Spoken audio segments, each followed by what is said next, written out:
श्री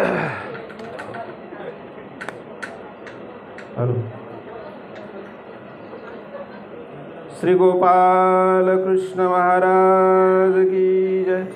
श्री दत्तात्रेय महाराज की जय। श्री चक्रपाणी महाराज की जय। श्री गोविंद प्रभु महाराज की जय। सर्वज्ञ श्री चक्रधर स्वामी की जय। आज आपण श्रीमती इंदुताई प्रभाकरराव सवने यांचा जो जन्म आहे तो 5/9/1947 आणि या दिवशी त्यांचा जन्म झाला आणि 20/1/2024 म्हणजे 78 वर्ष वय आणि हे संपूर्ण जीवन त्यांनी जगलेलं आहे। आणि आजचा जो दिवस आहे तो आहे 10व्याचा दिवस आहे, म्हणजे आज 10वं आहे। आणि आमच्या स्वामी श्री चक्रधर महाराजांनी सांगितल्याप्रमाणे आणि इतरही जे गरुड पुराण आहे त्याच्यामध्ये सुद्धा प्रमाण आहे की 10 दिवसापर्यंत तो जो जीवात्मा आहे हा आपल्यामध्ये असतो। त्या पदार्थावर त्याची सत्ता असते।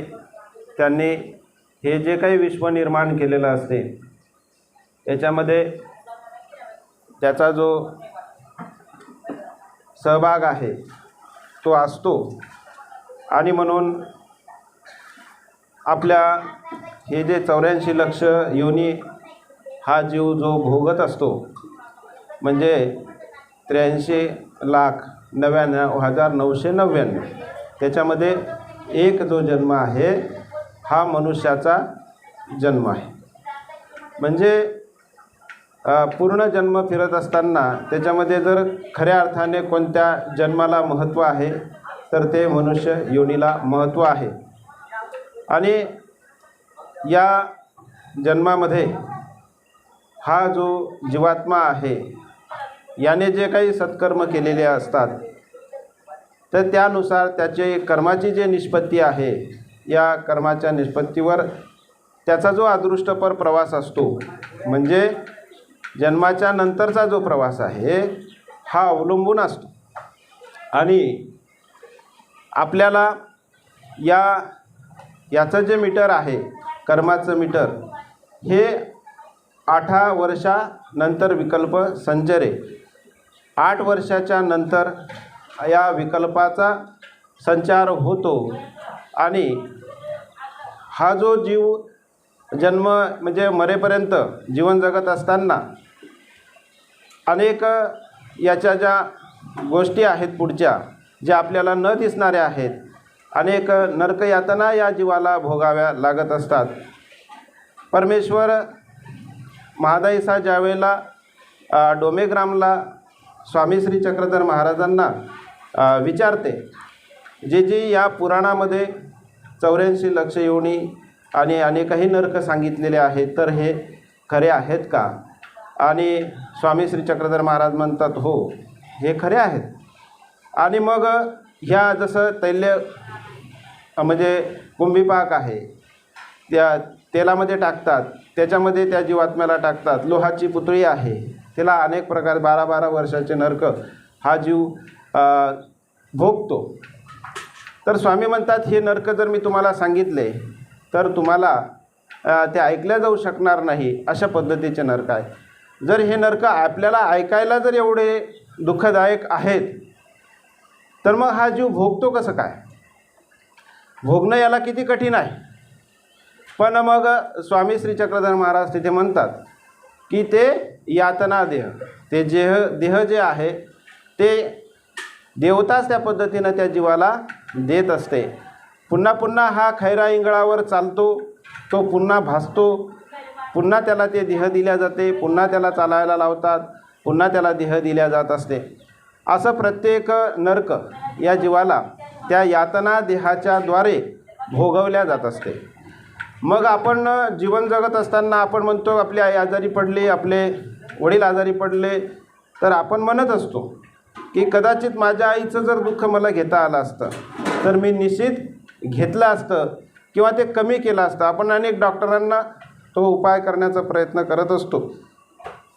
आपण आईंचं बी बघितलं की त्यांनाही खूप ज्या आपण उपाय केलेले आहेत. यवतमाळला त्या ठिकाणी नेलेलं आहे, दवाखान्यामध्ये त्यांना भरती केलेलं आहे आणि हे सगळे उपाय करत असताना त्यांना हृदयात एक विकाराचा झटका येतो आणि त्या आपल्यामध्ये निघून जातात. म्हणजे असं हे जीवन आहे. मग आपण आता यांचं दुःख कमी कसं करायचं, याच्यासाठी जर कोणता उपाय असेल तर स्वामी श्री चक्रधर महाराज म्हणतात की याच्यानंतर जे देह दिल्या जाते त्याला आपण प्रेतदेह असं म्हणतो. आणि या प्रेतदेहामध्ये जे दुःख आहे म्हणजे संचारी जे दुःख आहे की सर्वांगी कोळे बांधले ऐसा अखंड जळतुची असे. जसं तो आग जी आहे आतमध्ये ती संचारी दुःखाची आहे आणि तो जसं काय जळत आहे अशा पद्धतीनं त्याला आतमधून ती दुःख यातना ही देवता देत असते. हे संचारिक दुःख आहे. संयोगिक ते जे दुःख आहे ते काही वेगळं आहे. म्हणजे त्याला जे पोट आहे हे असं कोथळ्याप्रमाणे मोठं त्याला दिलेलं राहते आणि त्याला डोंगर खावा एवढी भूक त्या देवतेने त्याला दिलेली असते. समुद्राचं पाणी प्यावं एवढी त्याला तहान दिलेली आहे. मग आता हे जे दुःख आहे हे दुःख तो फेडण्यासाठी प्रयत्न करत असतो. कुठेतरी पाणी पिण्याचा प्रयत्न करत असतो. कुठेतरी आपल्याला भूक लागलेली आहे, स्वभाव आहे, आपल्याला भूक लागल्यानंतर आपल्याला दम निघत नाही, आपण लगेच हॉटेल पाहतो, आपण लगेच कुठेतरी गाडी थांबवण्याचा प्रयत्न करतो, पाणी पितो, चहा पितो, बिस्किट खातो, अनेक प्रकारचे आपण काय करत असतो त्या ठिकाणी उपाय शोधून आपली भूक भागवण्याचा प्रयत्न करत असतो. तो सुद्धा त्या ठिकाणी भूक भागवण्याचा प्रयत्न करतो. तहान लागले तर त्याला सुद्धा असं वाटतं की आपण पाणी पिलं पाहिजे, पण त्याला जो गळा दिलेला आहे तो सुईच्या छिद्रासारखा, म्हणजे सुईच्या छिद्रासारखा अत्यंत तो गळा असल्यामुळं त्याला ते पाणीसुद्धा पिता येत नाही. त्याला कुठेतरी सावलीला उभं राहावं असं वाटतं, तर त्यावेळेला देवता मुदगले त्याला मारतात, त्याला त्या पद्धतीनं राहता येत नाही. अशा हे दुःखरूप त्या जीवाचा प्रवास असतो. आणि स्वामी म्हणतात की असा जो प्रेतदेहाला जातो याच्या ठिकाणी जर स्वामी म्हणतात की एका परमेश्वर अवताराच्या ठिकाणी शीतप्रवेशन जरी झालं, म्हणजे परमेश्वर आपल्याला मिळाले आणि त्याच्या ठिकाणी त्या जीवाच्या निमित्ताने जर आपल्याला एक घास त्या परमेश्वराच्या ठिकाणी देता आला त्या जीवाच्या निमित्ताने, तर त्या प्रेतत्वाशी सगुण होय. म्हणजे त्या प्रेतत्वापासून तो काय होतो, मुक्त होत असतो. त्या दुःखापासून तो मुक्त होत असतो. आणि आता आपण असन्निधानामध्ये आहोत, आपल्याला परमेश्वर नाही मिळणार, त्या ठिकाणी आपल्याला शीतप्रवेशन नाही होऊ शकत. पण ज्ञानियाच्या ठिकाणी जर आपल्याला त्या ठिकाणी अन्नदान करता आलं, त्या ठिकाणी आपल्याला पूजन करता आलं, द्रव्य देता आलं किंवा कोणती धातू देता आली, अशा अनेक त्याच्यामध्ये उपाय आहेत. आणि ते जर आपण केले तर निश्चितच तो जीवात्मा त्या प्रेतदेहापासून मुक्त होतो. गरुड पुराणामध्ये सुद्धा ते म्हणतात की रोज जर एका ब्राह्मणाला आपण जेवू घातलं तर निश्चितच तो जीवात्मा काय होत असतो, त्याच्यामधून मुक्त होत असतो. आणि म्हणून परमेश्वर नाही पण परमेश्वराचे या ठिकाणी अधिकरण, महंत आणि भिक्षुक यांच्या ठिकाणी ती ज्ञानशक्ती आहे. परमेश्वराने दिलेली जी ब्रह्मविद्या आहे, जी मळे माखलिया ते धुये सुखाते दे, परमेश्वर काय करतात त्या ज्ञानाच्या द्वारे की हा जो जीवात्मा आहे हा शुद्ध करण्याचा प्रयत्न करतात. आणि असा योग्यतेला जो जीवात्मा पावलेला असतो त्याच्या ठिकाणी हे भजन पूजनादी क्रिया ह्या कराव्या लागत असतात. आणि मग 10 दिवसाच्या नंतर या जीवात्म्याचा जो प्रवास आहे त्याच्या कर्ममाळकेनुसार तो पुढे काय करत असतो, आपला प्रवास हा वासांशी जीर्णानि यथा विहाय नवानि गृह्णाति नरोपराणि तथा शरीरानि विहाय जीर्णा नन्यानि संयाति नवानि देही. म्हणजे पुन्हा पुन्हा हा जीव काय करत असतो, जसे आपले वस्त्र खराब झाल्यानंतर आपण पुन्हा घालत असतो, तसा या जीवाचे जसे कर्म असतील, जसे अविद्येवर ठसे असतात, त्या पद्धतीनं ते चिन्ह पाहून परवड आल्यानंतर त्या त्या देहामध्ये काय करत असते, देवता ही त्या जीवाला ते देह देत असते आणि भोगवत असते. नंतरचा तो प्रवास होत नाही. आपण वर्षश्राद्ध करत असतो. अनेक स्वामींच्या काळामध्ये सुद्धा वर्षश्राद्ध करणारे आहेत. मायते हरी ज्या वेळेला स्वामी श्री चक्रधर महाराज त्यांचे जे वडील आहेत ते वारलेले असतात, हरीचे वडील वारलेले असतात. स्वामी श्री चक्रधर महाराज पैठणला त्या गणपत मठामध्ये आहे. रोज त्या गल्लीतून ते हरी जात असतात, रोजचा ते जात असतात, पण कधीच स्वामींच्या दर्शनाला ते येत नाही. आणि मग काय होतं की त्यांच्या वडिलांचं वर्षश्राद्ध येत असतं आणि वर्षश्राद्धाच्या दिवशी काय करतात ते की ब्राह्मण लोक वगैरे आणून त्यांना जीव घालू म्हणून ते आमंत्रित करतात, त्यांना जीव घालण्यासाठी बोलवतात. तर त्यांचे जे पिते आहेत, म्हणजे जे वारलेले आहेत, ते पिते त्यांच्या स्वप्नामध्ये येतात आणि स्वप्नामध्ये येतात आणि म्हणतात, अरे हरी, तू ज्यांना जीव घातलं किंवा जे काही हे करतोय त्याने मी धायची ना, त्याच्यामुळे मला कोणत्याही प्रकारचं समाधान प्राप्त होत नाही. तर मला समाधान कधी प्राप्त होईल किंवा ती क्रिया तुझी पूर्ण कधी होईल? ज्या वेळेला तू गणपत मठामध्ये जाशील, तिथे श्री चांगदेव राऊळ आहेत, स्वामी श्री चक्रधर महाराज आहेत आणि त्यांच्या ठिकाणी जर तू ही क्रिया केली तर त्याने मी धायची, त्याच्यामुळं मला समाधान प्राप्त होणार आहे. आणि मग हे स्वप्न पाहिल्यानंतर ज्या वेळेला हरी हे स्वामींजवळ येतात, स्वामी म्हणतात की आतापर्यंत तुम्ही या गल्लीतून जातात येतात पण कधी माझ्या दर्शनाला आले नाही. आपल्याला दुःखाच्या वेळेलाच परमेश्वर आठवतो आणि दुःखाच्या वेळेलाच आपल्याला जाणीव होत असते. कुंतीने सुद्धा काय मागितलं होतं, तिच्या जीवनामध्ये दुःख मागितलेलं होतं. का दुःख मागितलं होतं की मला सातत्याने परमेश्वराची आठवण ही झाली पाहिजे. स्वामीसुद्धा म्हणतात, तुम्हाला जेवण करतानासुद्धा झोपतानासुद्धा माझी आठवण ही झाली पाहिजे. आपण संसारामध्ये जीवन जगत असताना आपल्याकडून थोडं फार जरी नामस्मरण चिंतन घडलं तर आपल्या जीवात्म्याच्या ठिकाणी किंवा परमेश्वर कुठेतरी आपल्याला सहाय्य करत असतो. आणि मग हरी ज्या वेळेला स्वामींच्या दर्शनाला येतात, स्वामी म्हणतात, तुम्ही माझ्या आज दर्शनाला कसे काय आले? तर त्यावेळेला ते म्हणतात की मला हे वर्षश्राद्ध करायचं आहे आणि हे करत असताना माझे पिते जे आहेत ते काही समाधान पावलेले नाहीत. ते म्हणतात की तुमच्या ठिकाणी ज्या वेळेला मी उपहार करीन, तुम्हाला जीव घालेल, त्याच वेळेला मला ही क्रिया पोहोचत होईल, नाहीतर ती क्रिया कुठं जाईल? पितृदेवता ही घेणार आहे. म्हणजे देवतेच्या ठिकाणी ती क्रिया घडत असते. आणि म्हणून हा कर्ममाळिकेनुसार हा जीवात्मा इकडे त्याचा प्रवास करत असतो. आणि मग मात्र स्वामी श्री चक्रधर महाराजांना ते विनंती करतात आणि आमचे स्वामी श्री चक्रधर महाराज दही आणि भाताची आरोगणा त्या ठिकाणी घेतात आणि अशा पद्धतीनं त्यांना परमेश्वराच्या ठिकाणी क्रिया घडते. इंदुमती ह्या ज्या आहेत यांच्या जीवनामध्ये यांना जसं हरीला त्या ठिकाणी काय घडलेलं आहे, परमेश्वराच्या ठिकाणी काय घडलेली आहे, क्रिया घडलेली आहे. ज्या ज्या वेळेला मी वर्धनस्थ मोठे बाबा माझे गुरुवर्य बाबांच्या भेटीला सातत्याने हरसूलला अनेक वेळेला यायचे. बाबांचा कधी काय पायाचा मागे हे झाला होता, फ्रॅक्चर झाला होता, थोडासा मुडपला होता, त्यावेळेलासुद्धा आजारी असताना बाबा इथे आले.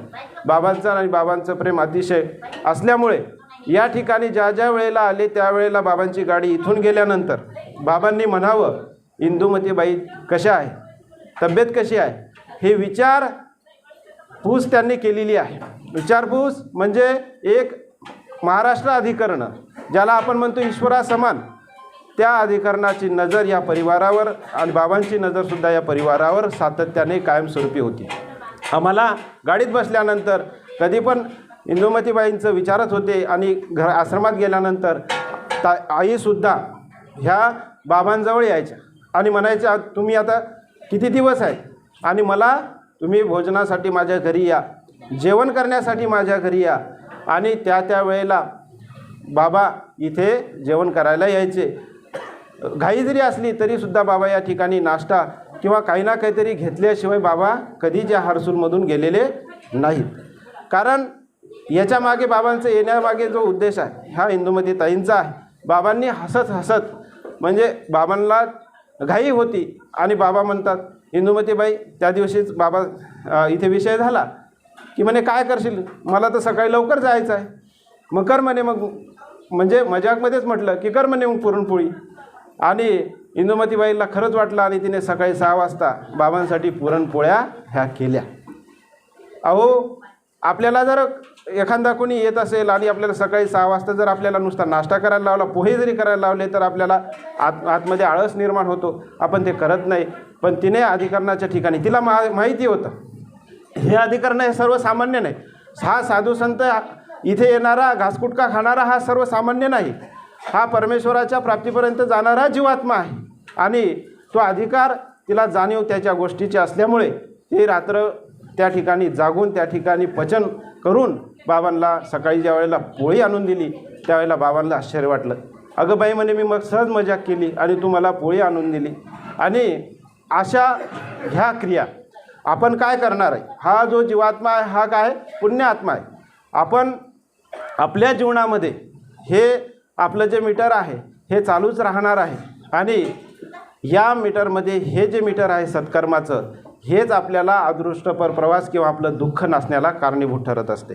आपण आता हा राजूभाऊ झालं, यांनी झालं, निशिकांत भाऊ झाले, राजेश भाऊ, धीरज भाऊ यांनी जे काही केलं हे यांना करता आलं, त्यांच्या संस्कारांमुळं करता आलं. त्यांनी केलेले संस्कार आहे त्याच्यामुळे त्यांच्या ठिकाणी ती ऊर्जा निर्माण झाली.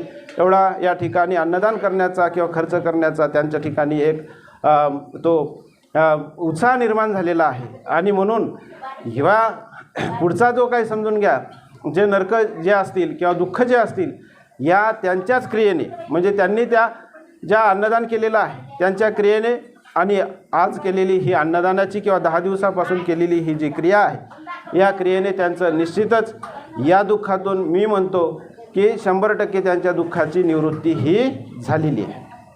कारण त्यांच्या जीवनामध्ये त्यांनी जे जीवन जगलेलं आहे हे आध्यात्मिक जीवन म्हणजे संसारासोबत काय केलेलं आहे त्यांनी परमार्थ हा सुद्धा केलेला आहे. आणि म्हणून यांच्यावर पडलेले जे संस्कार आहेत ते अत्यंत महत्त्वाचे आहे.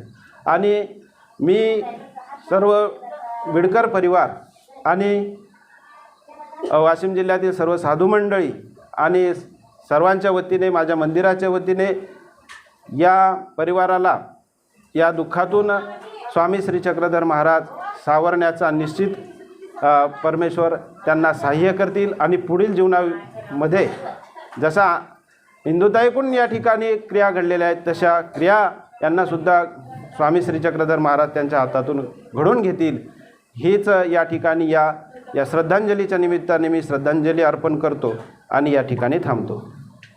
दंडवत प्रणाम.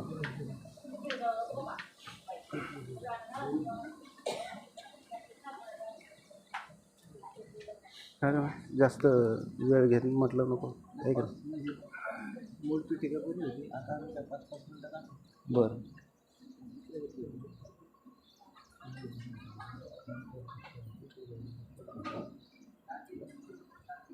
ठीक आहे.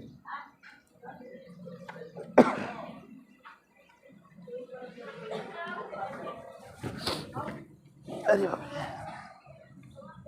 ज्ञानेश चतुर्भीर मलकर्म जालम अनादि अविद्यां प्रभयाति ददाति कैवल्यम अनेकतानां तम चित्तरम चक्रधरम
श्री गोपाल कृष्ण महाराज